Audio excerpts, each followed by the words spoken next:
ಓಂ ಶ್ರೀ ಗುರುಭ್ಯೋ ನಮಃ. ನಮಸ್ಕಾರ ವೀಕ್ಷಕರೇ, ನಾನು ನಿಮ್ಮ ಪಂಡಿತ ರಾಘವೇಂದ್ರ ಆಚಾರ್ಯ ಮಾಡುವಂಥ ನಮಸ್ಕಾರಗಳು. ವೀಕ್ಷಕರೇ, ಜೂನ್ 14 ಮತ್ತು 15ನೇ ತಾರೀಕು ಸೋಮವತಿ ಅಮಾವಾಸ್ಯೆ ನಂತರ ವೃಶ್ಚಿಕ ರಾಶಿಯವರ ಜೀವನದಲ್ಲಿ ಏನೆಲ್ಲ ಬದಲಾವಣೆ ಆಗ್ತಾ ಇದೆ ಅಂತಕ್ಕಂಥದ್ದು ಈ ಒಂದು ವಿಡಿಯೋಲಿ ನಾನು ತಿಳಿಸ್ಕೊಡ್ತಾ ಇದ್ದೇನೆ.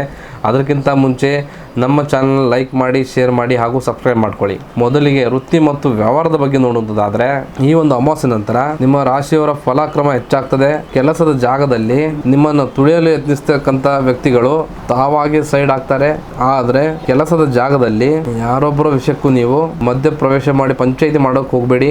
ನಿಮ್ಮ ನೇರ ನುಡಿ ಮತ್ತು ಕೋಪದಿಂದಾಗಿ ಸಹ ಉದ್ಯೋಗಿಗಳು ತಮ್ಮ ವಿರುದ್ಧವೇ ಗುಪ್ತ ಸಂಚು ಮಾಡಬಹುದು. ಇನ್ನು ವ್ಯಾಪಾರದಲ್ಲಿ ಹೊಸ ಹೊಸ ಆರ್ಡರ್ಗಳನ್ನು ಸಿಗ್ತದೆ.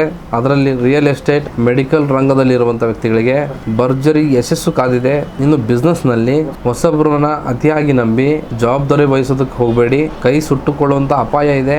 ಹಾಗೂ ತಮ್ಮ ಆರ್ಥಿಕ ಪರಿಸ್ಥಿತಿ ಇಷ್ಟು ದಿನ ಇದ್ದಕ್ಕಿಂತ ಗಣನೀಯವಾಗಿ ಸುಧಾರಿಸುತ್ತೆ. ಲಾಟರಿ ಮತ್ತು ಶೇರ್ ಮಾರ್ಕೆಟ್, ಪಿತ್ರಾರ್ಜಿತ ಆಸ್ತಿಯಿಂದ ಅನಿರೀಕ್ಷಿತವಾಗಿ ದೊಡ್ಡ ಮೊತ್ತದ ಹಣ ತಮ್ಮ ಕೈ ಸೇರ್ತದೆ. ಸಾಲದ ಹೊರೆ ಕ್ರಮೇಣವಾಗಿ ಕಡಿಮೆ ಆಗ್ತದೆ.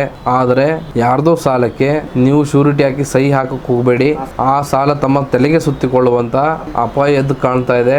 ಇನ್ನು ಕುಟುಂಬದಲ್ಲಿ ಒಡ ಹುಟ್ಟಿದವರ ಕಡೆಯಿಂದ ತಮಗೆ ದೊಡ್ಡ ಸಹಾಯ ಸಿಗ್ತದೆ. ಮನೆಯಲ್ಲಿರ್ತಕ್ಕಂಥ ಆಸ್ತಿ ಕಿರಿಕಿರಿಗಳು ಕೂಡ ದೂರ ಆಗ್ತದೆ. ವೃಶ್ಚಿಕ ರಾಶಿಯವರ ದೊಡ್ಡ ಶತ್ರು ಅಂದ್ರೆ ಸಂಶಯದ ಬುದ್ಧಿ ಮತ್ತು ಅತಿಯಾದಂತ ಸಿಟ್ಟು. ಈ ಒಂದು ಅಮಾವಾಸ್ಯೆ ನಂತರ ನಿಮ್ಮ ಸಂಗಾತಿಯ ನಡವಳಿಕೆಯ ಮೇಲೆ ಅನಗತ್ಯವಾಗಿ ಸಂಶಯ ಪಟ್ಟು ಮನೆಯಲ್ಲಿ ದೊಡ್ಡ ರಂಪಾಟವನ್ನ ಮಾಡ್ಕೊಳ್ತೀರಾ. ಇದರಿಂದ ತಮ್ಮ ಪ್ರೀತಿ ಪಾತ್ರರು ಕೂಡ ದೂರ ಆಗಿ ಹೋಗ್ತಾರೆ. ಇನ್ನು ಆರೋಗ್ಯದ ವಿಚಾರದಲ್ಲಿ ನೋಡುವುದಾದ್ರೆ, ಈ ಒಂದು ಅಮಾವಾಸ್ಯೆ ನಂತರ 15 ದಿನಗಳ ಕಾಲ ವಾಹನ ಚಲಿಸುವಾಗ ಅತಿಯಾದಂತ ವೇಗ ಬೇಡ.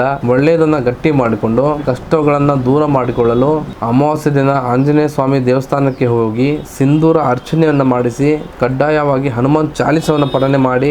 ವೃಶ್ಚಿಕ ರಾಶಿಯವರೇ, ನಿಮ್ಮ ಧೈರ್ಯವೇ ತಮಗೆ ಶ್ರೀರಕ್ಷೆ. ಕೋಪವನ್ನು ಕಡಿಮೆ ಮಾಡಿಕೊಂಡ್ರೆ ಈ ಒಂದು ಅಮಾವಾಸ್ಯದ ನಂತರದ ದಿನಗಳು ತಮ್ಮ ಪಾಲಿಗೆ ವಿಜಯವನ್ನು ತರ್ತದೆ. ಶುಭಮಸ್ತು.